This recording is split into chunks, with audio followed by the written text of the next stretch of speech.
Assalamualaikum warahmatullahi wabarakatuh. Di video kali ini saya akan melanjutkan pembahasan untuk materi terakhir di kelas akuntansi keuangan menengah 1, yakni materi di chapter 12 untuk akuntansi aset tidak berwujud atau intangible asset. Nah, ruang lingkup yang akan kita bahas di chapter 12 itu adalah meliputi karakteristik, penilaian, dan amortisasi untuk aset tidak berwujud. Kemudian yang kedua, tipe atau jenis aset tidak berwujud. Kemudian nanti di video berikutnya, impairment untuk aset tidak berwujud. Kemudian juga kita bahas akuntansi untuk biaya riset dan pengembangan untuk aset tidak berwujud. Kemudian terakhir, penyajian aset tidak berwujud. Nah, pertama kita bahas karakteristik dari aset tidak berwujud itu sendiri. Jadi di sini ada 3 karakteristik utama. Yang pertama, aset tidak berwujud itu bisa diidentifikasi. Jadi bisa dirasakan manfaatnya oleh perusahaan. Kemudian yang kedua, tidak memiliki wujud fisik. Jadi tidak sama dengan aset tetap. Tidak seperti gedung, kendaraan, mebel, peralatan yang bisa kita lihat, bisa kita pegang gitu ya. Tapi kalau aset tidak berwujud itu nggak ada wujud fisiknya gitu ya. Kemudian yang ketiga, aset tidak berwujud ini merupakan aset non moneter gitu ya. Jadi aset moneter itu adalah aset yang bisa langsung kita konversi menjadi kas. Nah, aset tidak berwujud ini merupakan non monetary aset atau aset non moneter dan dikategorikan sebagai aset tidak lancar gitu ya. Jadi sama kayak aset tidak tetap, kemudian investasi jangka panjang, itu juga termasuk non-current asset. Nah, contoh aset tidak berwujud yang umum itu ada paten, ada copyright, ada franchise, kemudian ada merek dagang dan nama dagang, kemudian juga daftar nama customer, itu juga termasuk aset ternyata bagi perusahaan itu ya. Kemudian goodwill. Itu adalah contoh-contoh untuk aset tidak berwujud yang sering kita temui. Berikutnya, bagaimana penilaian untuk aset tidak berwujud? Nah, aset tidak berwujud itu bisa kita peroleh dengan cara dibeli, jadi dibeli atau dikembangkan sendiri. Dikembangkan oleh perusahaan sendiri. Contohnya apa yang dikembangkan sendiri? Misalkan merek dagang dikembangkan sendiri oleh perusahaan. Nah, untuk aset tidak berwujud yang dibeli, maka kos perolehannya maka dicatat sebesar kos perolehannya meliputi biaya pembeliannya plus pengeluaran-pengeluaran lain sampai dengan aset tidak berwujud itu siap digunakan oleh perusahaan. Nah, kalau misalkan aset itu dibeli, maka typical cost-nya yang terjadi ya harga belinya, kalau ada legal fee-nya, kemudian biaya-biaya lain yang dikeluarkan untuk memperoleh aset tidak berwujud ini. Nah, bagaimana kalau tadi saya sudah bilang tadi perolehan aset tidak berwujud itu bisa dibeli atau dikembangkan sendiri oleh perusahaan. Nah, kalau misalkan dikembangkan sendiri oleh perusahaan, bagaimana penilaiannya? Nah, kalau misalkan perusahaan itu mengembangkan sendiri aset tidak berwujudnya, maka biasanya perusahaan itu mengeluarkan kos untuk riset, biaya riset. Kemudian ada biaya pengembangan atau development cost.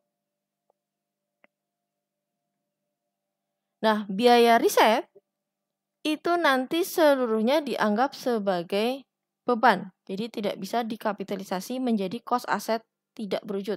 Tapi biaya di tahap riset itu seluruhnya menjadi beban, expense. Tidak dikapitalisasi.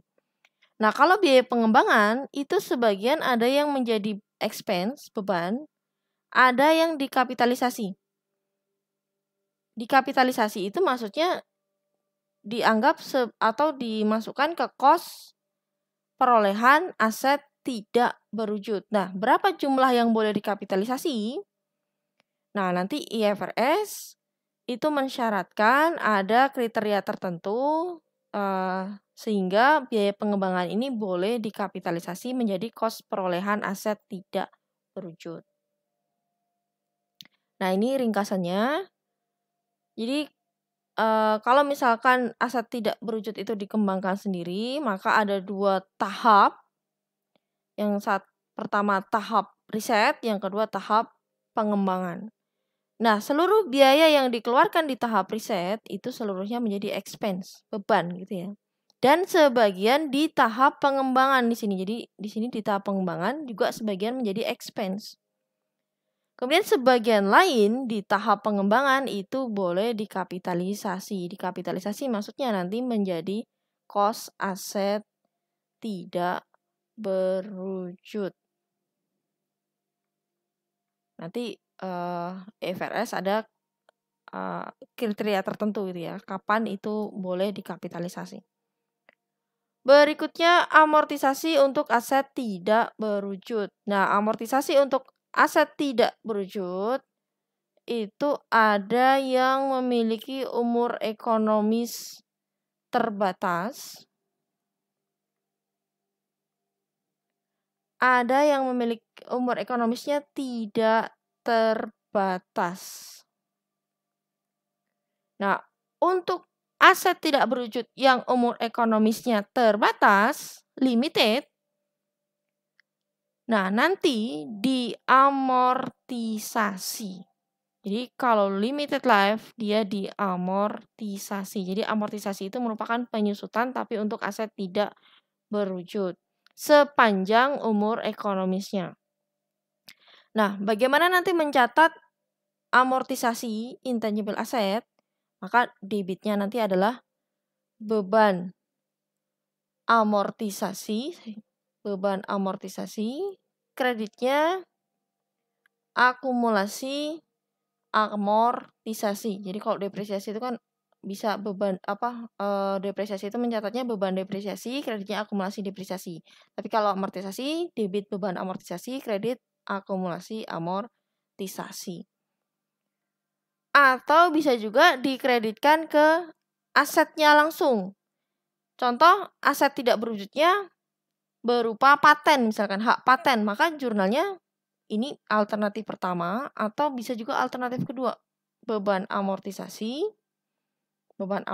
paten misalkan langsung dikreditkan ke asetnya. Jadi nggak usah pakai akun akumulasi amortisasi tapi langsung ke asetnya langsung, misalkan paten gitu ya. Gitu. Jadi ini ada 2 alternatif untuk mencatat amortisasi. Apakah dikreditkan ke akumulasi amortisasi atau langsung dikreditkan ke aset tidak berwujudnya. Kemudian berikutnya untuk menghitung amortisasi nanti juga mempertimbangkan nilai residu. Jadi sama kayak depresiasi. Kalau menghitung depresiasi itu kan cost dikurangi nilai, kalau misalkan garis lurus gitu ya. Cost dikurangi nilai sisa atau nilai residu dibagi umur ekonomis. Nah, di aset tidak berwujud ini juga sama. Cost-nya dikurangi nilai residu dibagi umur ekonomis. Kemudian berikutnya perusahaan harus mengevaluasi secara setahun sekali kalau ada impairment, kalau aset tidak berwujudnya itu mengalami impairment. Jadi setiap tahun perusahaan harus melakukan uji impairment ya. Kemarin sudah kita bahas impairment. Nanti ada lagi, nanti saya bahas untuk impairment intangible asset. Jadi sekali lagi, untuk aset tidak berwujud yang memiliki umur ekonomis atau umur ekonomisnya terbatas, maka diamortisasi. Aset tidak berwujudnya diamortisasi.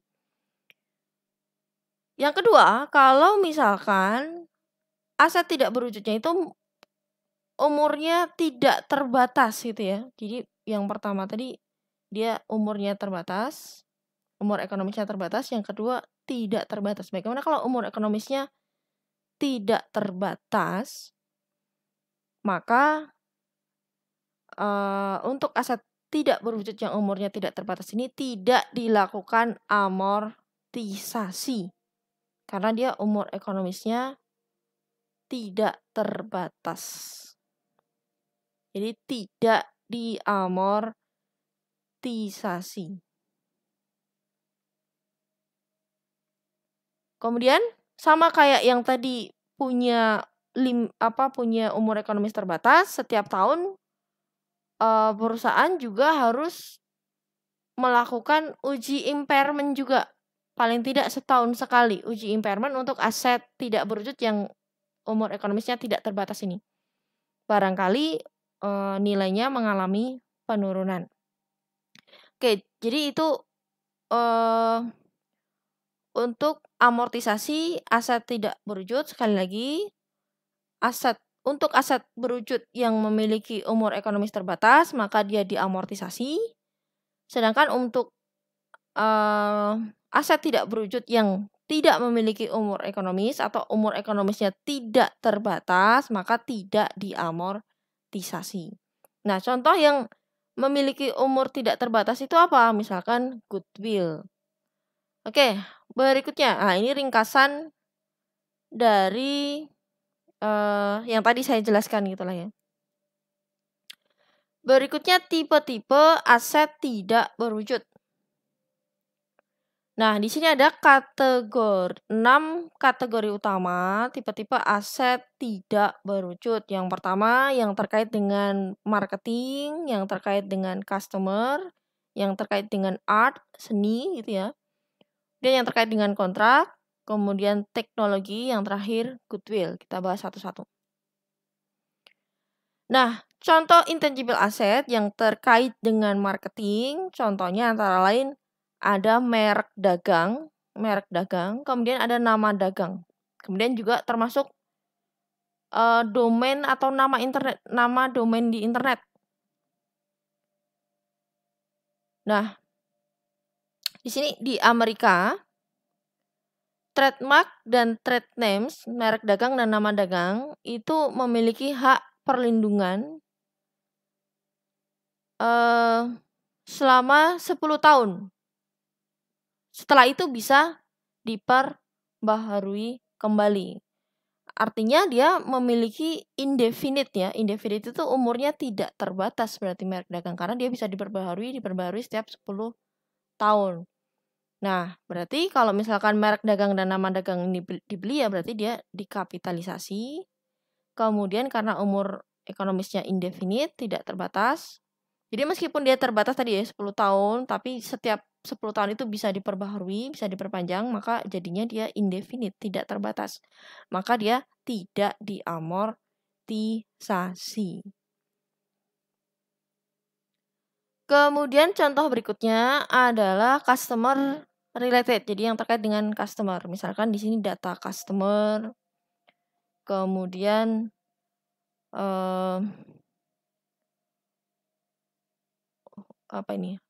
both contractual and non-contractual customer relationship. Ya intinya data customer itulah ya. Nah, kalau misalkan data customer ini kita beli, maka kita mengkapitalisasi. Sebesar berapa harga belinya. Kemudian karena data customer ini biasanya umurnya terbatas, maka diamortisasi sepanjang umur ekonomisnya. Contoh, perusahaan memperoleh data customer, list atau daftar nama customer dari yang diperoleh dari large newspaper ini dengan harga perolehan 6 juta pada 1 Januari 2015. Perusahaan mengharapkan manfaat dari informasi data customer ini paling tidak untuk 3 tahun. Jadi data customer ini paling tidak bisa digunakan oleh perusahaan selama 3 tahun. Nah, ini dianggap sebagai umur ekonomis. Record the purchase, jadi catatlah jurnal pembelian data customer ini dan amortisasi di setiap tahun. Nah, karena data customer ini dari dibeli, maka kita kapitalisasi dari harga perolehannya. Kos perolehannya di sini diperoleh tadi sebesar 6 juta. Berarti kita catat sebagai aset tidak berwujud berupa data customer. Kreditnya asumsi kan kita beli cash gitu ya. Kredit cash. Kemudian karena aset tidak berwujud berupa customer list ini memiliki umur ekonomis tadi 3 tahun, berarti kita amortisasi. Dia umurnya limited, berarti terbatas. Berarti per tahunnya berarti 6 juta dibagi 3 tahun, 2 juta. Berarti jurnalnya beban amortisasi kreditnya asetnya langsung customer list atau ke akumulasi depresiasi juga bisa. Yang tadi saya jelaskan di awal. Itu adalah pencatatan beban amortisasi dari tahun 2015 sampai dengan 2017. Sama dengan asumsi tidak ada impairment gitu ya. Berikutnya yang terkait dengan art atau seni, misalkan musik, gambar, fotograf, video, film gitulah ya. Copyright itu diberikan hak legalnya gitu ya selama umur penciptanya plus ditambah 70 tahun gitu ya. Jadi memiliki hak, yang pegang copyright itu punya hak selama umur si penciptanya yang menciptakan ditambah dengan 70 tahun. Nah, ini tiap negara bisa berbeda-beda ketentuannya. Nah, karena umur ekonomisnya terbatas, ada tahunnya di sini, maka ya kalau ini dibeli ya dikapitalisasi, kemudian diamortisasi sepanjang umur ekonomisnya. Nah, amortisasinya itu mana yang lebih pendek gitu ya, antara umur ekonomis dengan hak legalnya. Jadi misalkan umur ekonomisnya 10 tahun, tapi secara hukum, jadi misalkan umur ekonomisnya 10 tahun. Tapi secara hukum, hak legalnya cuma 8 tahun. Berarti kita pakai yang mana yang lebih pendek? Kita pakai yang 8 tahun untuk mengamortisasinya. Kemudian berikutnya yang terkait dengan kontrak. Contoh intangible asset yang terkait dengan kontrak. Misalkan franchise gitu ya, franchise. Nah, ini biasanya memiliki limited life. Karena punya limited life berarti nanti kita amortisasi sepanjang umur ekonomis franchise-nya.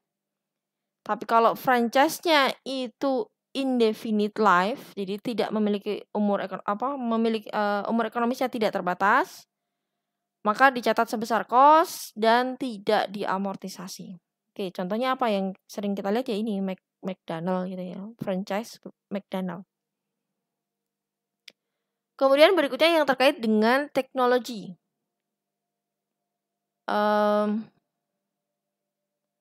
Jadi paten yang terkait dengan teknologi misalkan yang diberikan oleh negara. Jadi hak paten yang diberikan oleh negara. Atau rahasia dagang di sini ya, paten atau teknologi yang dipatenkan atau rahasia dagang tertentu yang diberikan hak legalnya oleh pemerintah gitu ya, government body. Jadi paten memberikan yang memegang paten itu penggunaan yang eksklusif. Jadi yang memegang paten memiliki hak eksklusif selama periode tertentu. Jadi kalau misalkan patennya dibeli ya dikapitalisasi, kemudian jangan lupa nanti diamortisasi sepanjang umur ekonomisnya. Ini juga sama, legal life or useful life, mana yang lebih pendek tadi. Sama kayak yang sebelumnya tadi.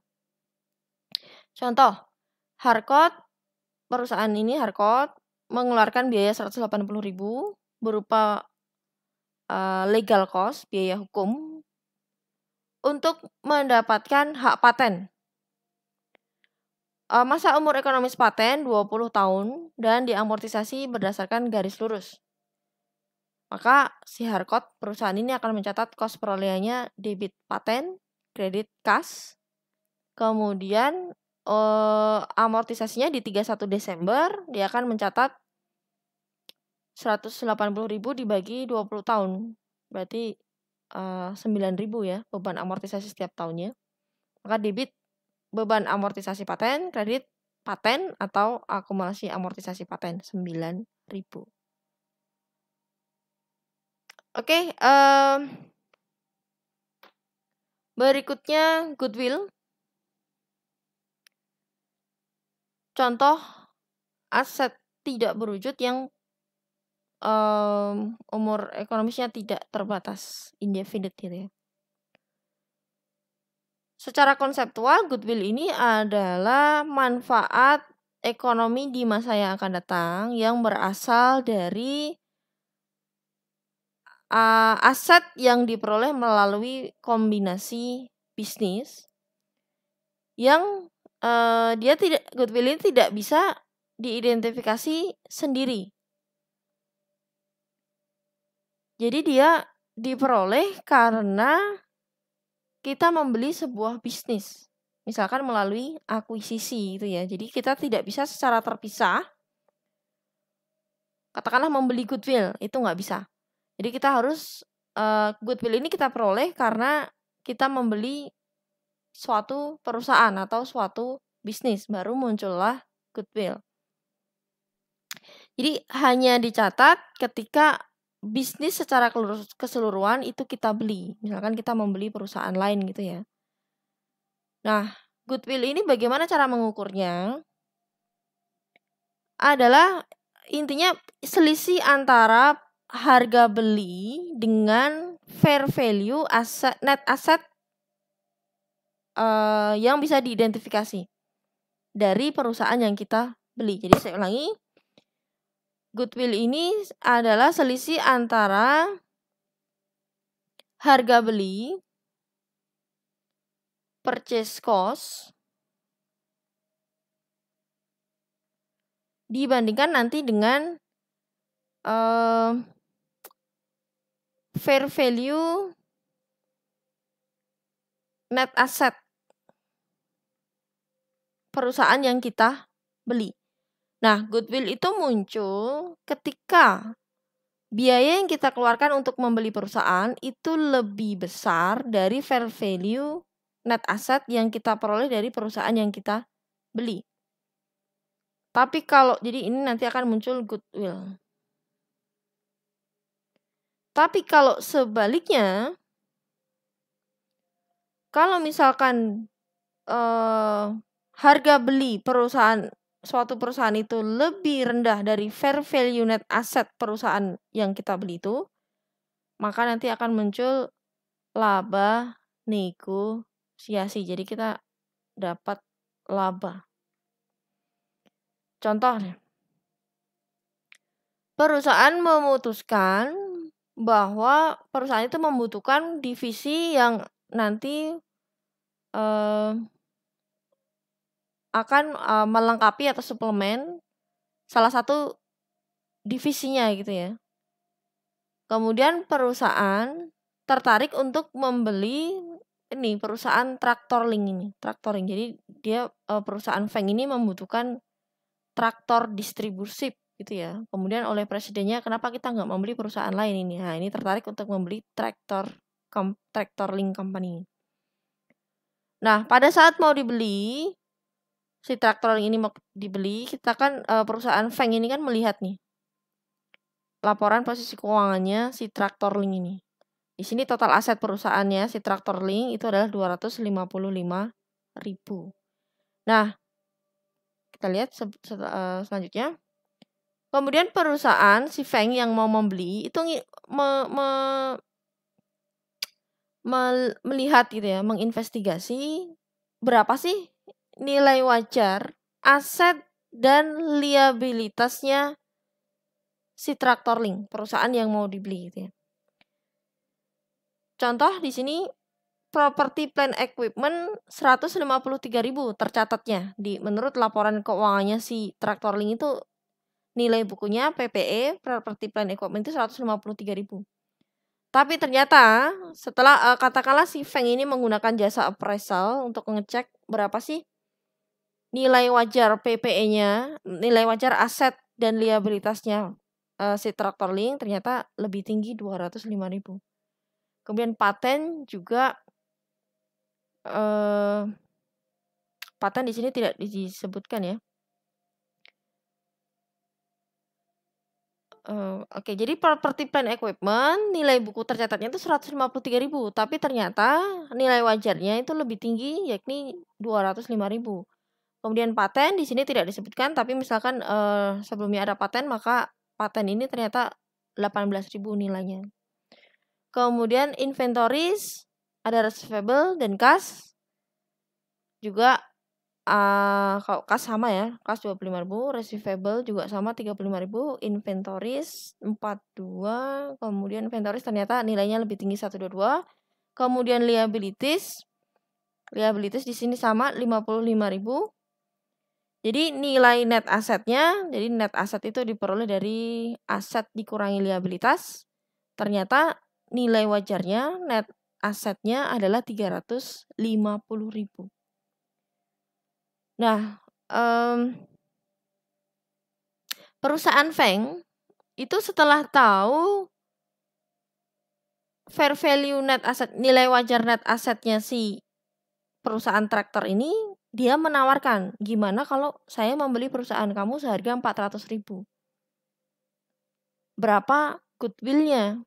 Nah, berarti goodwill-nya adalah selisih antara harga beli dengan fair value net asset. Fair value net assetnya tadi adalah 350, kita sudah hitung.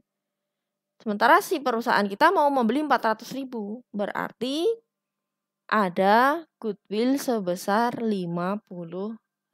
Dari 400.000 dikurangi 350.000. Jadi logikanya seperti ini.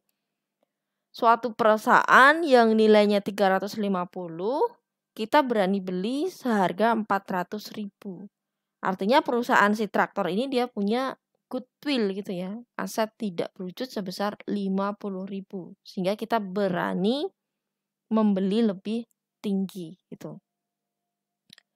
Kemudian berikutnya perusahaan mencatat transaksi pembelian divisi perusahaan traktor ini dengan mencatat atau mentransfer aset dan liabilitasnya sebesar nilai wajar.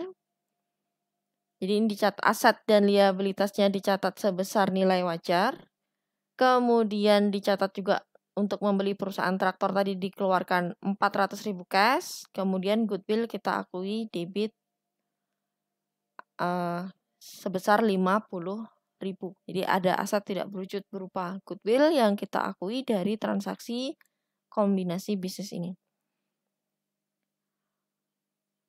Oke, berikutnya mencatat goodwill. Jadi karena goodwill itu umurnya tidak terbatas, maka tidak diamortisasi. Tapi perusahaan juga harus melakukan uji impairment tadi ya. Kalau misalkan ada penurunan nilai dibandingkan dengan nilai bukunya. Kemudian ini bargain purchase, ini adalah yang tadi saya jelaskan. Jadi harga beli lebih rendah dari nilai wajar net asetnya. Jadi yang muncul malah laba. Perusahaan yang laba. Jadi perusahaan mencatat laba gitu ya. Yang tadi saya jelaskan di sebelumnya. Oke, berikutnya adalah untuk impairment aset tidak berwujud. Saya jelaskan di video selanjutnya. Oke, terima kasih. Assalamualaikum warahmatullahi wabarakatuh.